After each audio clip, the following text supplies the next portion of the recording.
सहज ही अपनी ओर हम चले वतन की ओर।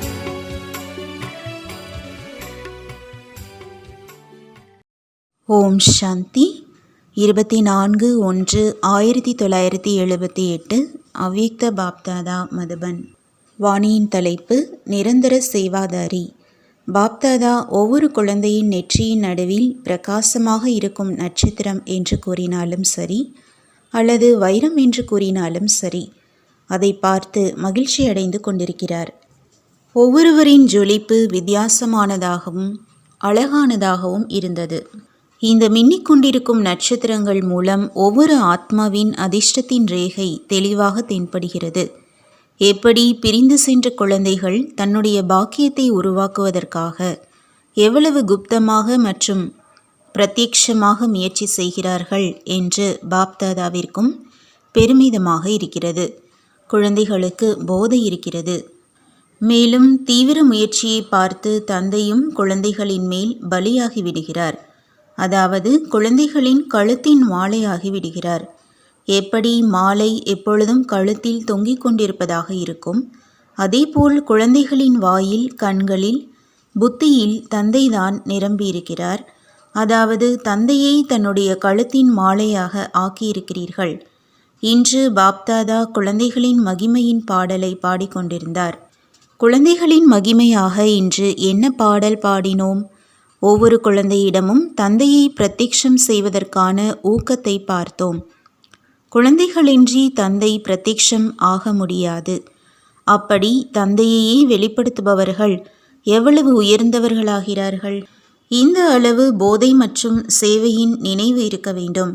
எப்படி தந்தை அழியாதவர், ஆத்மா அழியாதது, சங்கமயுகத்தின் அனைத்து பிராப்திகளும் அழியாதது, அதேபோல் நினைவு மற்றும் போதையும் அழியாததாக இருக்கட்டும். வேற்றுமை இருக்கக்கூடாது. வேற்றுமை வருகிறது என்றால் மந்திரத்தை மறப்பது என்பதாகும். ஒருவேளை மந்திரம் நினைவு இருக்கிறது என்றால் போதையில் வேற்றுமை இருக்க முடியாது. இன்று பாப்தாதா சந்திப்பதற்காக வந்திருக்கிறார். இதுவரை அதிகமாக கூறியாகிவிட்டது. ஆனால் இன்று அவ்வாறு கூறியதின் சொரூபத்தை பார்ப்பதற்காக வந்திருக்கிறார்கள். சொரூபத்தில் என்ன பார்த்தார்கள்? நன்றாக சேவை செய்திருக்கிறீர்கள். அநேக அஞ்ஞான ஆத்மாக்களுக்கு நினைவு, அதாவது விழிப்புணர்வை ஏற்படுத்தியிருக்கிறீர்கள். டெல்லியின் பூமி அனைத்து பிராமண ஆத்மாக்களை ஆச்சரியத்தில் ஆழ்த்தியுள்ளது. இப்பொழுது இவர்கள் யார் மற்றும் இவர்கள் செய்யும் காரியம் என்ன என்று கேள்வி எழுந்திருக்கிறது. அனைத்து பிராமணர்களும் உங்களை பார்த்து இது அதிசயம் என்று அனுபவம் செய்கிறார்கள். சாதாரண கன்யாக்கள், மாதாஸ், தாய்மார்கள் மறைவாக இருந்தே இவ்வளவு பெரிய சேவையை செய்திருக்கிறார்கள். இது மாதிரி ஒரு பொழுதும் நினைத்ததும் இல்லை, புரிந்து கொண்டதும் இல்லை. அனைவரின் தெய்வீக முகங்கள் பாப்தாதாவின் உருவத்தை தமது செயல்களின் மூலமாக மக்களின் எதிரில் அவசியம் வெளிப்படுத்தியுள்ளன. இப்பொழுது கொஞ்சம் சலசலப்பு ஏற்படுத்தியிருக்கிறீர்கள். எப்படி நிலத்தில் முதலில் ஏர் உழுவார்கள் இல்லையா?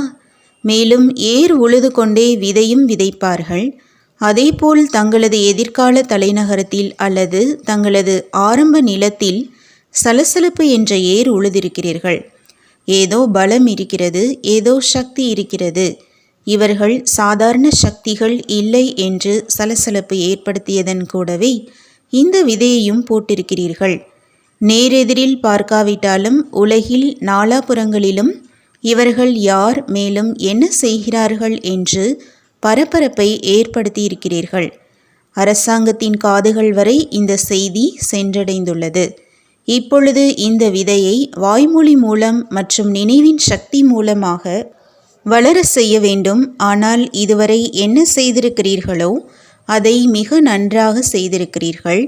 வெளிநாடுகளிலிருந்து வந்திருக்கும் குழந்தைகளை அல்லது பாரதத்திலிருந்து வந்திருக்கும் குழந்தைகளை யாரெல்லாம் சேவையில் உதவி என்ற விரல் கொடுத்தார்களோ, அதாவது தன்னுடைய ராஜ்யத்தின் அஸ்திவாரத்தை போட்டார்களோ, அவர்களை பார்த்து பாப்தாதா மகிழ்ச்சி அடைகின்றார்.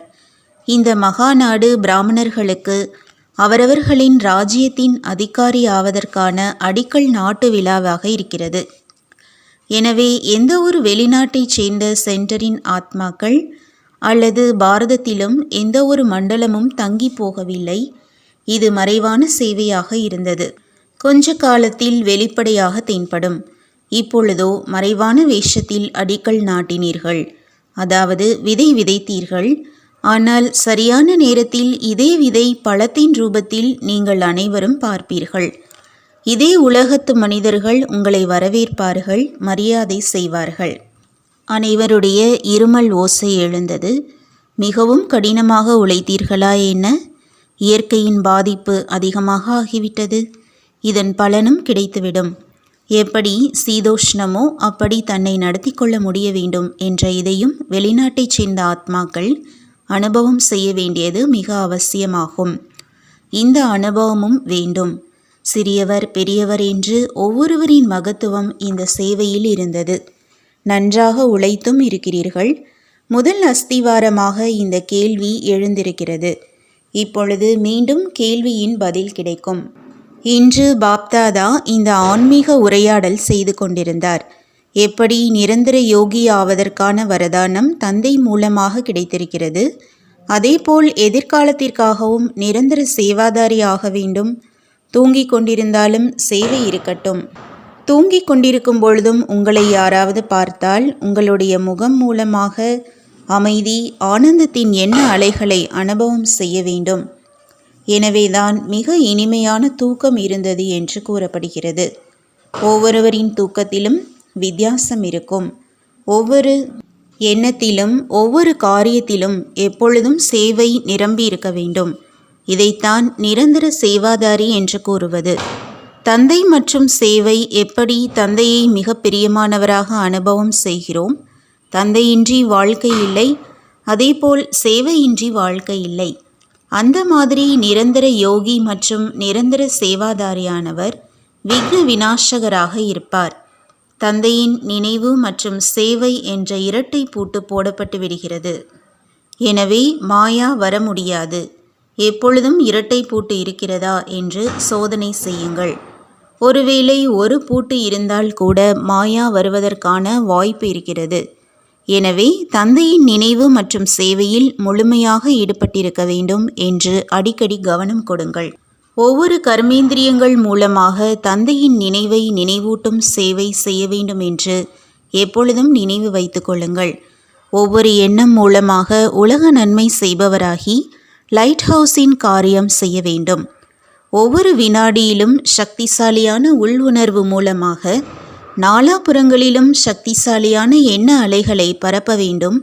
அதாவது சூழலை மாற்றியமைக்க வேண்டும். ஒவ்வொரு காரியத்தின் மூலமாக ஒவ்வொரு ஆத்மாவிற்கும் கர்மயோகி ஆகுங்கள் என்ற வரதானம் கொடுக்க வேண்டும். ஒவ்வொரு அடியிலும் தனக்காக பல மடங்கின் வருமானத்தை சேமிக்க வேண்டும். எனவே எண்ணம், நேரம், உள் உணர்வு மற்றும் காரியத்தை நாலாபுறங்களின் சேவைக்காக ஈடுபடுத்துங்கள். இதைத்தான் நிரந்தர சேவாதாரி, அதாவது சேவைக்கு தகுதியானவர் என்று கூறுவது. நல்லது. எப்படி மதுபனில் மேலா இருக்கிறது, அதேபோல் இறுதியில் ஆத்மாக்களின் மேலாவும் நடக்க இருக்கிறது. மதுபன் பிடித்திருக்கிறதா அல்லது வெளிநாடு பிடித்திருக்கிறதா? மதுபன் என்று எதை கூறுவது? எங்கு பிராமணர்களின் கூட்டம் இருக்கிறதோ அங்கு மதுபன் இருக்கிறது. எனவே ஒவ்வொரு வெளிநாட்டு கிளையையும் மதுபனாக்குங்கள். மதுபனாக ஆக்கினீர்கள் என்றால் பாப்தாதாவும் வருவார். ஏனென்றால் தந்தைக்கும் மதுபனில் வர வேண்டும் என்ற உறுதிமொழி இருக்கிறது. வரும் நாட்களில் மிகுந்த அதிசயத்தை பார்ப்பீர்கள். இப்பொழுது எப்படி பாரதத்தின் எண்ணிக்கை அதிகரித்து கொண்டிருக்கிறது, அதேபோல் கொஞ்ச காலத்தில் வெளிநாட்டின் எண்ணிக்கையை அதிகப்படுத்துங்கள். எங்கு இருக்கிறீர்களோ அங்கு நாலாபுறங்களிலும் ஒளியை பரப்புங்கள். இவர்கள் யார் மற்றும் என்ன செய்கிறார்கள் என்று கேள்வி எழ வேண்டும். எப்பொழுது அந்த மாதிரி குழுவை தயார் செய்தீர்கள் என்றாலும் எங்கு அந்த மாதிரி குழு இருக்கிறதோ அங்கு பாப்தாதாவும் உடன் இருக்கின்றார். அங்கே குஷி இருக்கிறதா அல்லது இங்கு வருவதில் குஷி ஏற்படுகிறதா? எவ்வளவுதான் கூறினாலும் இருந்தும் பெரியது பெரியதுதான், சிறியது சிறியதுதான். ஏனென்றால் நேரடியாக சாக்கார உடலின் ஜென்ம பூமி மற்றும் கர்ம பூமி, சரித்திர பூமியின் விசேஷ மகத்துவம் இருக்கத்தான் செய்கிறது. அதனால்தான் பக்தியில் கூட ஸ்தானத்திற்கு மகத்துவம் வைக்கிறார்கள். கோவிலில் இருக்கும் சிலை பழையதாக இருக்கும், ஆனால் வீட்டில் மிக நல்ல அழகான சிலை இருக்கும். இருந்தும் பக்தர்கள் ஸ்தானத்திற்கு மகத்துவம் கொடுக்கிறார்கள். அப்படி ஸ்தானத்திற்கு மகத்துவம் இருக்கிறது. அதனால் தன்னுடைய பூந்தோட்டத்தை வளர்ச்சியடைய செய்யுங்கள். மதுபன் மாதிரியான வடிவமைப்பை உருவாக்குங்கள். மினி மதுபனாக இருந்தால் கூட அனைவரும் பார்க்க வேண்டும் என்று ஈர்க்கப்படுவார்கள். நல்லது. தாதா தற்சமயம் செய்த சேவைக்காக நன்றி கூறுகிறார் மற்றும் எதிர்கால சேவைக்காக பிறகு நினைவூட்டுகிறார்.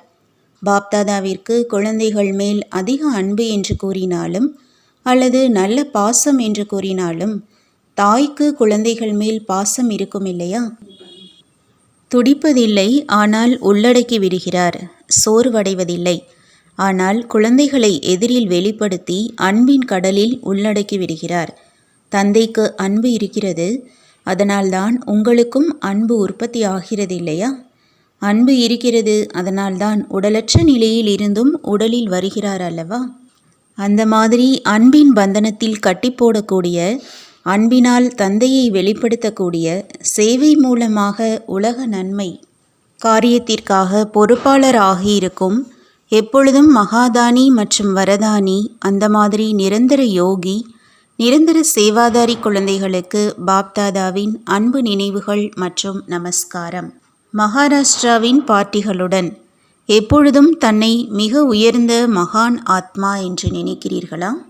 மகான் ஆத்மா என்ற நினைவு மூலம் இயல்பாகவே ஒவ்வொரு எண்ணம் மற்றும் ஒவ்வொரு காரியமும் மகான், அதாவது மிக உயர்ந்ததாக இருக்கும்.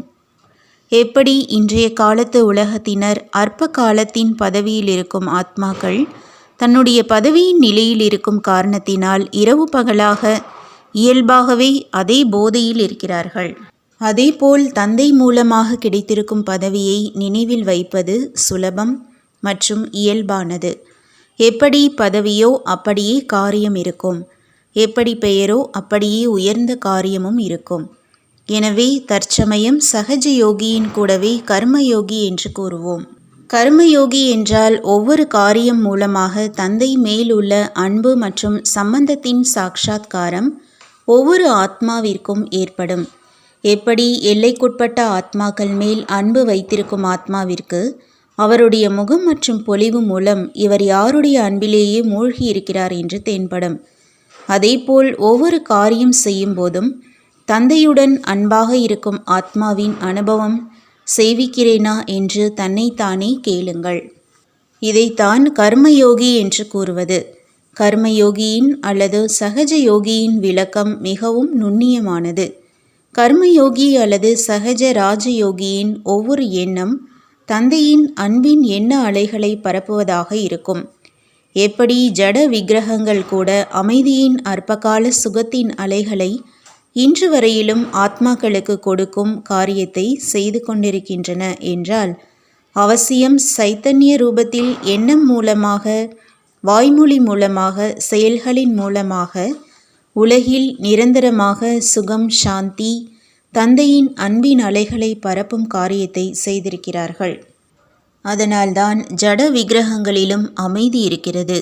எப்படி அறிவியலின் இயந்திரம் வெப்பத்தின் அல்லது குளிரின் அலைகள் மற்றும் சூழலை உருவாக்க முடியும் என்றால், மாஸ்டர் சர்வசக்திவான் தன்னுடைய அமைதி, அதாவது நினைவின் சக்தி மூலம், தன்னுடைய ஆர்வம் நிறைந்த மனநிலை மூலமாக எப்படிப்பட்ட சூழலை உருவாக்க மற்றும் அலைகளை பரப்ப விரும்புகிறாரோ அவை அனைத்தையும் செய்ய முடியும்.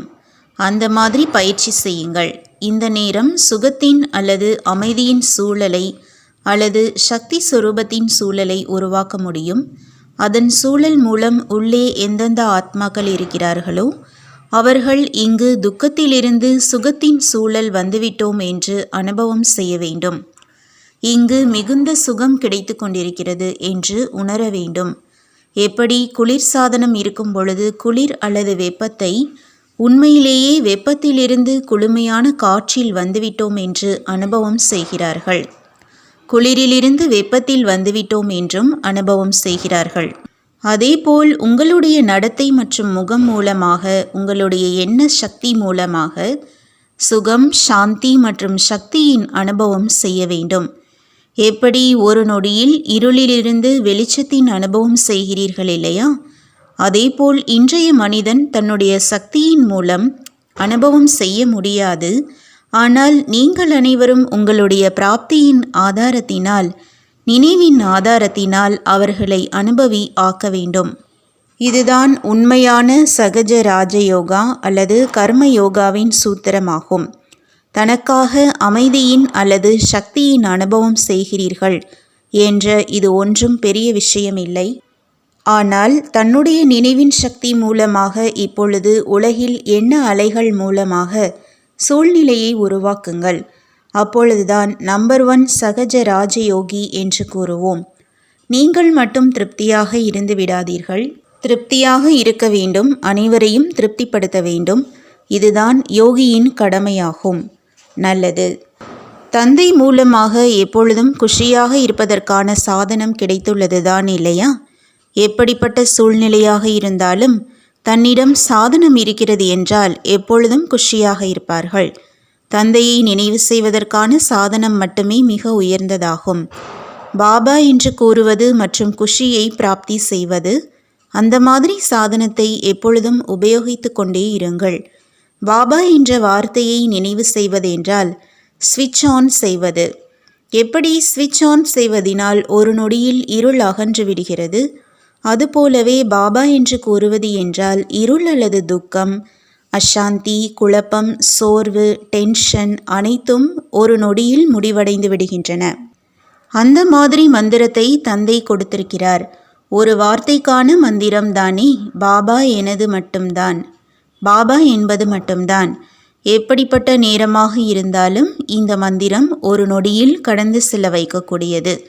இந்த மந்திரத்தை விதிபூர்வமாக மட்டும் தேவையான நேரத்தில் காரியத்தில் ஈடுபடுத்துங்கள். இந்த ஒரு வார்த்தைக்கான மந்திரம் அதிசயமான மந்திர வேலை செய்யக்கூடியது.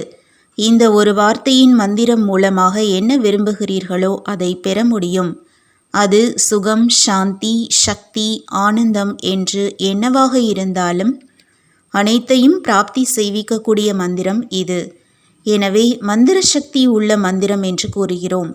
தந்தையோ அனைத்து குழந்தைகள் மேல் அனைவரும் தந்தைக்கு சமமான எல்லைக்கப்பாற்பட்ட சேவாதாரி ஆக வேண்டும் என்ற விருப்பம்தான் வைக்கின்றார். அவை அனைத்தும் எல்லைக்குட்பட்ட பொறுப்புகள். ஆனால் தந்தையின் பொறுப்பு எல்லைக்கப்பாற்பட்டது. அப்படியானால் எல்லைக்கப்பாற்பட்ட சக்தி கொடுக்க வேண்டியது இருக்கும் இல்லையா? அப்படி தந்தையின் இந்த நல்ல விருப்பத்தையும் நிறைவேற்ற வேண்டும். இப்பொழுது ராஜயோகி ஆக வேண்டும். ராஜயோகி ராஜராஜேஸ்வரன் ஆவார். ஆக அதற்கு முன்னதான நிலை ராஜயோகி நிலையாகும். ராஜயோகி ஆவது கடினம் அல்ல. வீடு வாசலை துறந்துவிட்டு யோகியாவது கடினமாகும். நல்லது. வரதானம். பிராப்தி சுரூபமாகி ஏன் என்ன என்ற கேள்விகளிலிருந்து விடுபட்டிருக்கக்கூடிய எப்பொழுதும் மகிழ்ச்சி நிறைந்தவர் ஆகுங்கள். யார் பிராப்தி சுரூபம் நிரம்பிய ஆத்மாக்களோ அவர்களுக்கு ஒருபொழுதும் எந்த விஷயத்திலும் கேள்வி எழாது. அவர்களுடைய முகத்தில் மற்றும் நடத்தையில் மகிழ்ச்சியின் தனித்தன்மை தென்படும். இதைத்தான் திருப்தி என்று கூறுவது.